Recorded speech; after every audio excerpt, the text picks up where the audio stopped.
This talk is a defense of speculative or traditional metaphysics. So to begin, metaphysics is a very large topic, and I can only attempt to cover it in very broad brushstrokes.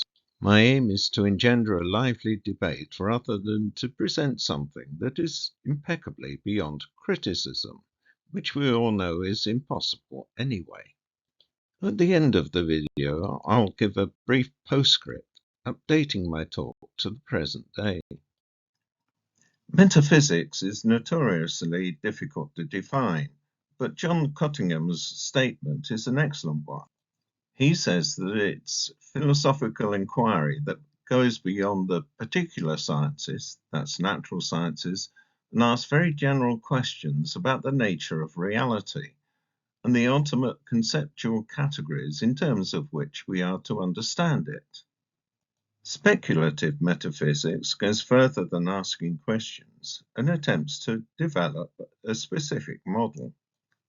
Peter Strawson says that speculative metaphysics is an attempt to provide a comprehensive system or model for understanding the cosmos, both in its particulars and its entirety. But he was a skeptic and didn't believe that speculative metaphysics was possible. Metaphysics has been highly criticized. David Hume said that any book on metaphysics should be committed to the flames, for it can contain nothing but sophistry and delusion. And Ayer said that philosophy as a genuine branch of knowledge must be distinguished from metaphysics. The majority of the great philosophers of the past were not essentially metaphysicians. I find this final claim to be highly implausible. Consider Plato and Kant, for instance.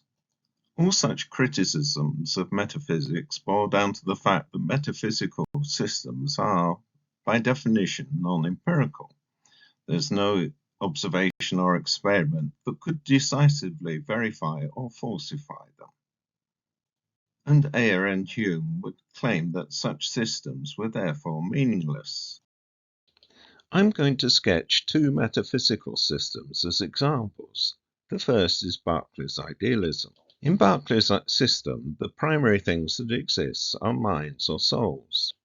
Objects that we usually think of as, quote, existing in the external spatio-temporal world, unquote, such as the yellow football, also exist, but only as structured experiences within minds.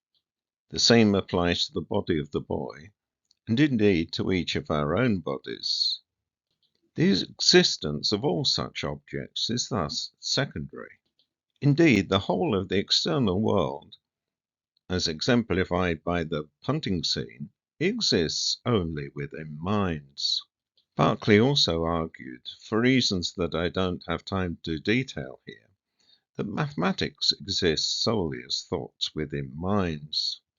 As thus far developed, Berkeley's metaphysics is a cosmos of disjointed minds, each with its separate and unrelated contents. Something else is needed.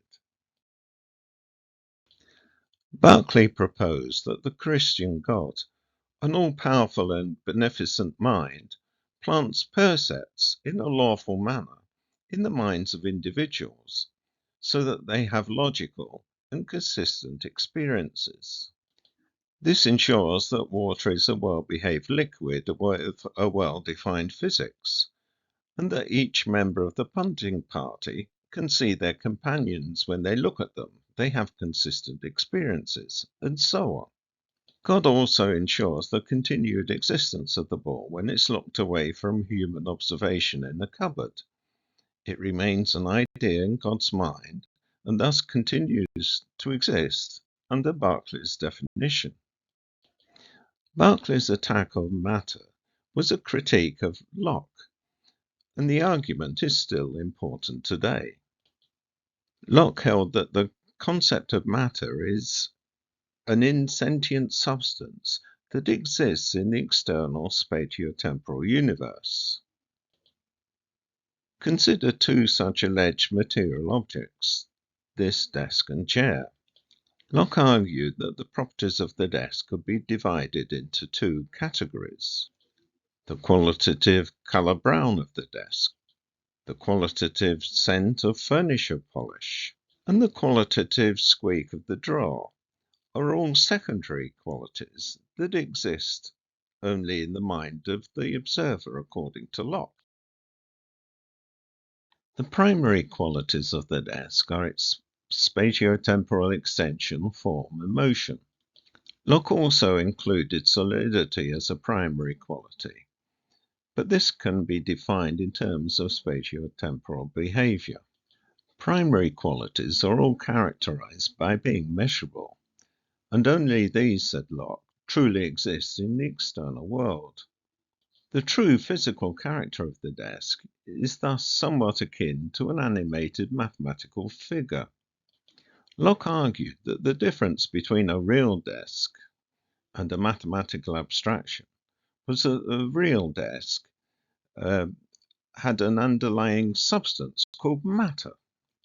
Berkeley, rightly and roundly, criticized this obscure scholastic idea on the grounds that this substance was wholly unobservable and nothing could be known about it.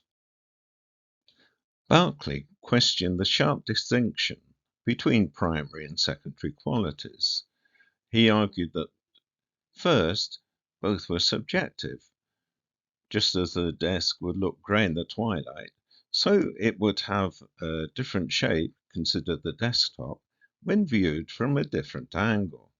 Second, primary and secondary qualities are inextricably bound together. You can only pick out the shape of the desktop if it's slightly different in colour from the surrounding objects. Since secondary qualities exist in the mind, Berkeley argued that so too do the primary qualities. Here is some purple prose by Berkeley on this point. All the choir of heaven and the furniture of the earth, in a word, all those bodies which compose the mighty frame of the world, have not any substance without a mind. We can understand the word without to mean either in the absence of or in the external world. Both interpretations are correct. Our second example of a metaphysical system is physicalism. It is by far the most popular metaphysical position of our era. Most academics assume physicalism by default, and this is because they believe it to be synonymous with science. It exists in many variants, but here are some of its most important and commonly held theses, hugely compressed from Poland's book Physicalism. Everything that exists in nature is dependent upon the physical domain. In any part of the world, the physical facts determine all the facts. Different branches of knowledge are organized hierarchically, with physics at the foundation. Causal closure. Except for random events, every physical event has a physical cause. So, at the foundational level, we have physics, with particles, fields, and so on, describable by highly complex mathematical laws. Given these and a set of initial conditions, we have a universe, the beginning of whose evolutionary history is accounted for solely in physical terms. As the universe cooled, it began to exhibit a chemistry, and later stars and galaxies began to form. On at least one planet, life began to evolve into ever greater complexity. Then something extraordinary happened.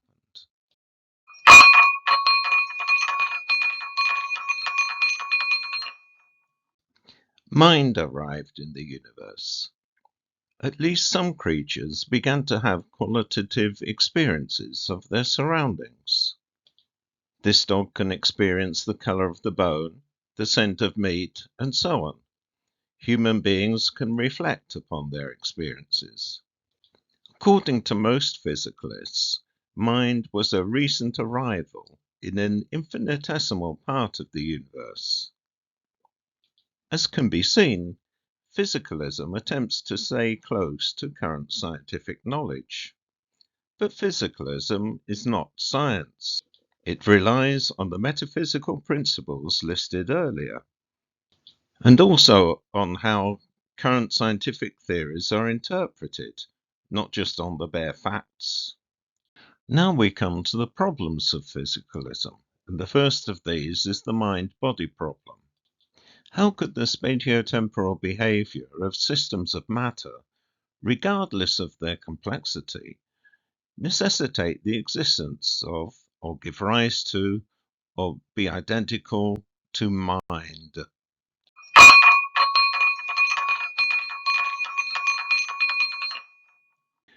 There is something it is like for us to perceive the bone. We have a qualitative experience of yellowness, amongst other things. Similarly, how could physical goings on in the brain be related to any of the three ways already mentioned to the experienced pain of a migraine?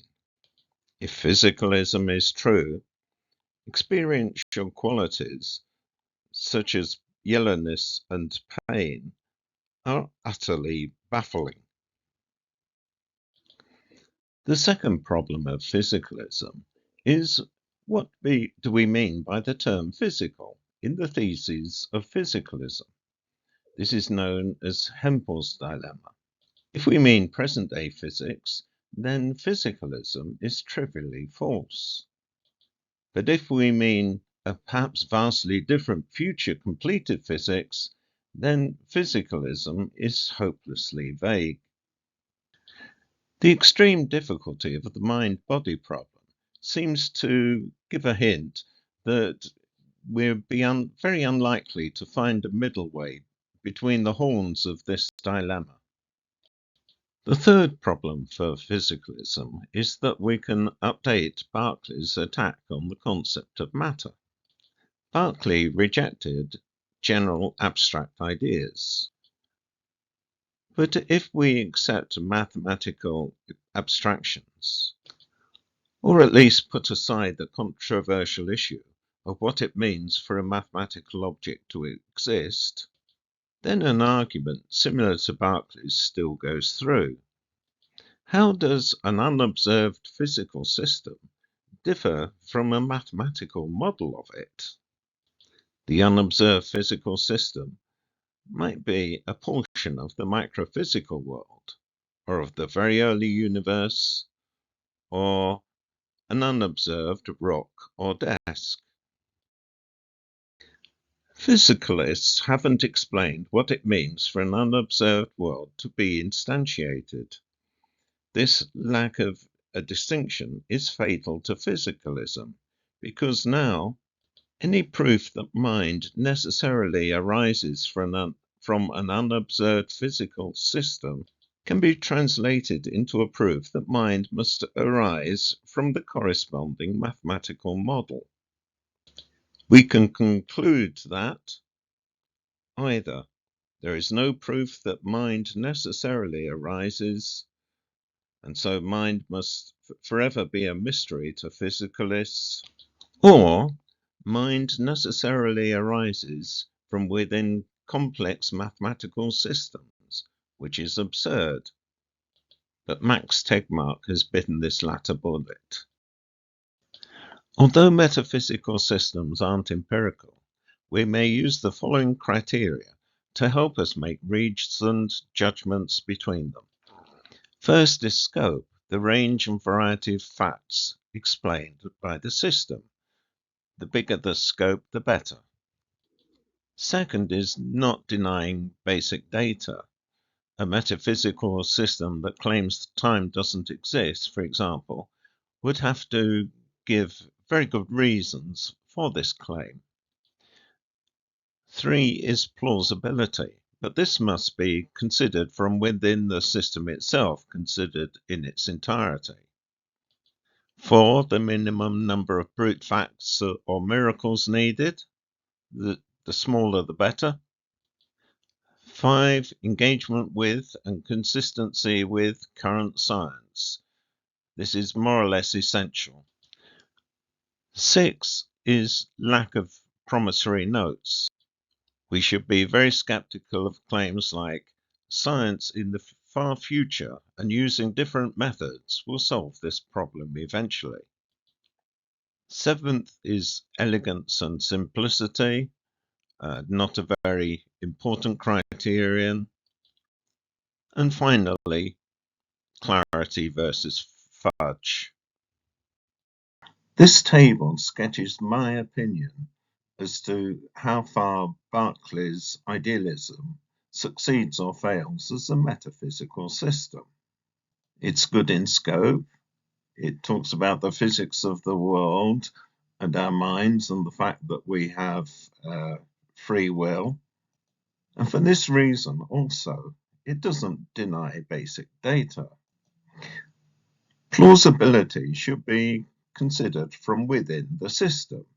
So, for example, it's no good to argue against Berkeley's idealism on the grounds that we're new atheists. But there's a second, more important objection that I'll come to later. Berkeley's idealism contains a considerable number of miracles, because every fact about the universe is a direct act of God's will. But this isn't a fatal flaw, it's just a feature of Berkeley's system. Berkeley's idealism is certainly consistent with science, but it has the fatal flaw that this consistency is entirely arbitrary. Whatever the facts of science turn out to be, Berkeley simply asserts God does it that way. But this fits ill with the fact of biological evolution, which of course Berkeley didn't know about. But more importantly, going back to point 3, Berkeley's idealism doesn't explain why we have sense organs. God implants sounds directly into our minds. So why do we need ears, for instance? On the last 3 points, I think Berkeley succeeds fairly well. In this and later tables, I've marked what I consider to be very serious or fatal flaws in red. Because of the popularity of physicalism, and also its difficulties, it comes in a great many varieties, but they come under 2 broad headings. Physicalist qualia realism accepts the reality of qualitative experiences such as yellowness and pains. So it's good in scope and in not denying basic data, although many physicalists deny that we're agents within the world. Plausibility within the system is problematic because within physicalism, the very existence of mind and mental causation seem highly implausible. As to brute facts, the emergence of qualia is a miraculous brute fact. But physicalists would argue that it's owing to some complex law of, say, biology. There's also the explanatory gap. There's good engagement with and consistency with science. At least physicalism attempts to do this. It's very bad on promissory notes. Physicalism has extreme difficulties with the mind-body problem.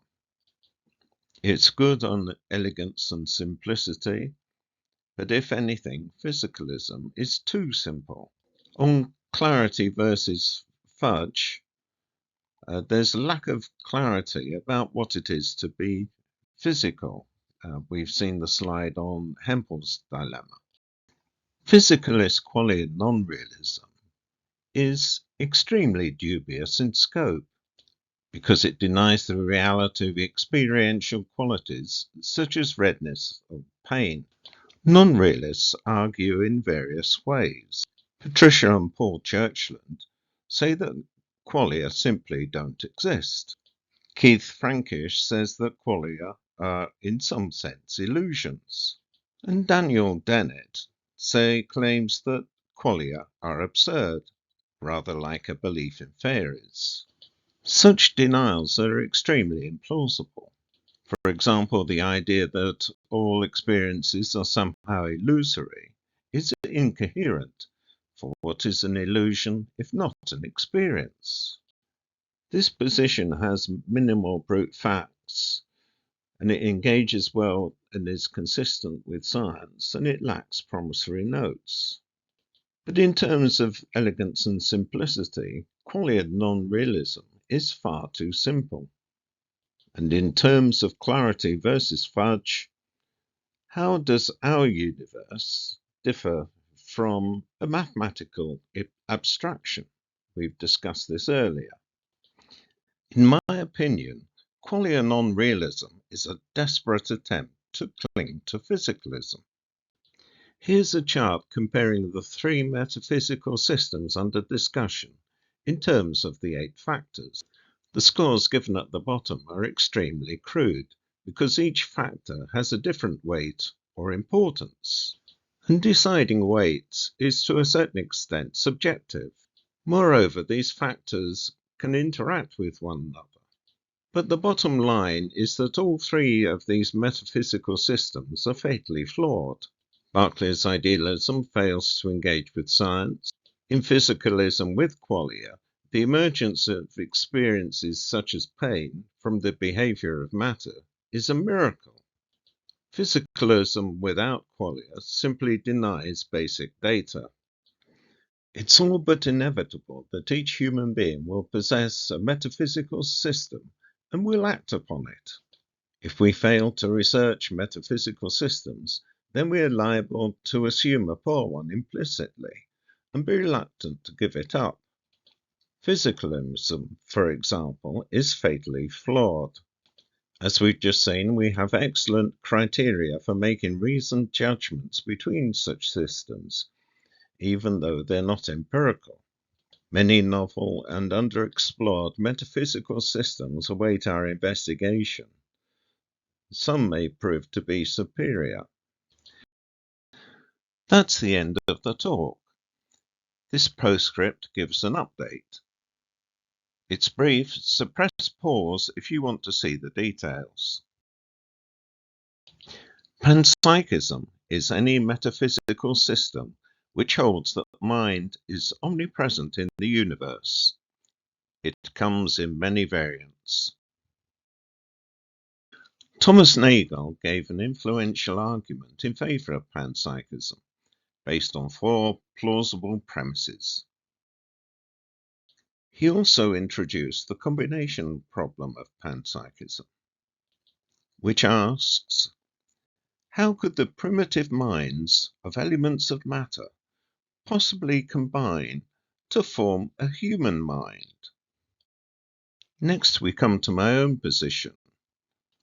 Whereas panpsychism holds that every individual thing that exists has mental properties, Pan-idealism holds that every individual thing that exists is a mind. It's a realist form of idealism, and this is how it is characterized. The task of the Pan-idealist is to demonstrate that standard contemporary physics arises from the above idealist ontology. In my 2011 book, I sketch how this works in principle. The only access that we humans have to the physical world is through our percepts, and this includes scientists. This fact can be leveraged to give a pan-idealist's account of physics in solely mentalistic terms. Scientists can use only mathematical structures from within their percepts to form their theories. Rough definition: the physics of the universe is identical to the best synthesis of these mathematical structures into one mathematical whole. Now, if standard idealism were true, this would give a very fragmented and incomplete view of the physics of the universe. For example, what is the physics of the sun's interior? But Pan-idealism is true, so minds are ubiquitous, existing everywhere and everywhen. And we can use all minds to make the synthesis. It can be shown that the fact that most minds are extremely primitive doesn't invalidate the argument. In my most recent book, I do tie Pan-idealism very closely to contemporary physics. This table scores on various criteria for Berkeley's idealism, standard physicalism, Panpsychism, and Pan-idealism. Thanks for watching. I welcome any comments.